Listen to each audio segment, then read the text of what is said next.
आज मैं शुक्र ग्रह के विषय में कुछ विचार प्रस्तुत कर रहा हूँ और उम्मीद कर रहा हूँ कि अगर आप ध्यान से सुनेंगे और इसका मनन करेंगे और इसका पालन करेंगे तो कल्याण होगा। भौतिक भाग का युग है, शास्त्रों के अनुसार कल युग है। इसमें ज़्यादा प्राणी जो है अर्थ और काम के प्रति ही चेष्टा करेंगे कि हम कैसे ज़्यादा से ज़्यादा धनी बने और कितना हम भोग कर सकें। यह इस युग की विशेषता है। तो इसके लिए भोग के लिए बृहस्पति ग्रह मेरे समझ से उतने लाभकारी नहीं है जितना शुक्राचार्य है। बृहस्पति को देवगुरु कहा गया है और शुक्राचार्य को दैत्य गुरु कहते हैं। वस्तुतः देव और दैत्य ये शुरू से हैं और आपस में एक ही माता पिता के संतान हैं, लेकिन बराबर बृहस्पति की कृपा से देवों की विजय होती रही है, लेकिन शुक्राचार्य की कृपा से दैत्यों ने भी कई बार स्वर्ग पर अधिकार कर लिया है।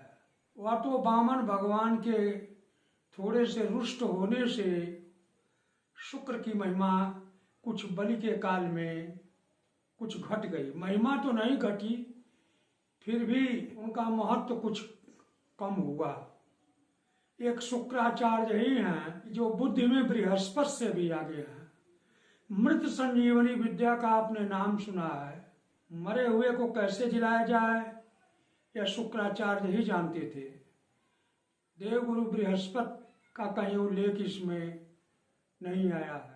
अब मैं विशेष आपसे यह बतलाना चाहता हूँ कि शुक्र को की प्रसन्नता के लिए अगर हमको भौतिक उन्नत करनी है तो हमें शुक्र की शरण लेनी पड़ेगी।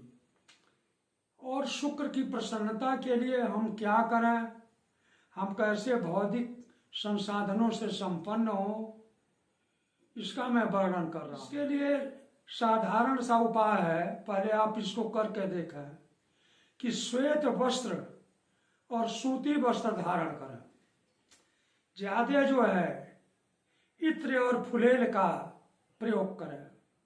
प्रतिदिन प्रातः काल ज्यादा न संभव हो तो एक मुष्टिका चावल शुक्राय नमः कर कहीं रख दें मिट्टी के पात्र में, और अधिक होने पर किसी ब्राह्मण को दक्षिणा सहित वो दे दे। अब शुक्र ग्रह की प्रसन्नता के लिए 16,000 की संख्या में वैदिक मंत्र का जप कराएं। यदि वैदिक मंत्र का जप संभव न हो तो तांत्रिक मंत्र का ही जप चतुर्गुणा कराएं। और जप के जो अंग हैं हवन, मार्जन, तर्पण, ब्राह्मण भोजन और दान वो भी करें। मैं शुक्र से संबंधित रत्न धारण की बात बतला रहा हूँ। शुक्र के लिए अगर शुद्ध हीरा आपको मिल सके तो कम से कम 1.25 रत्ती का से चांदी में मध्यमा अंगुली में शुक्रवार के दिन धारण करें। इससे आपको चमत्कारी प्रभाव मिलेगा। यह अत्यंत ही जो है चमत्कार उत्पन्न करेगा। आपके चेहरे की कांत बदल जाएगी, आपके सोचने की दिशा बदल जाएगी, बुद्धि बदल जाएगी। यदि शुद्ध हीरा को धारण न कर सकें तो कृत्रिम हीरा को ही धारण करें, लेकिन वह कृत्रिम हीरा गुण में शुद्ध हीरे से कम प्रभाव दिखलाता है। अगर यह दोनों न धारण कर सकें तो माणिक्य रत्न को धारण करें। माणिक्य में भी कई प्रकार के माणिक्य हैं। शुद्ध माणिक्य का मिलना भी कठिन है। शुद्ध माणिक्य को किसी अच्छे जौहरी से या रत्नों का भंडार जहाँ जयपुर है वहाँ से खरीदारी कर सकते हैं। अगर माणिक्य को ही धारण करें तो वह हीरे से थोड़ा ही काम करेगा।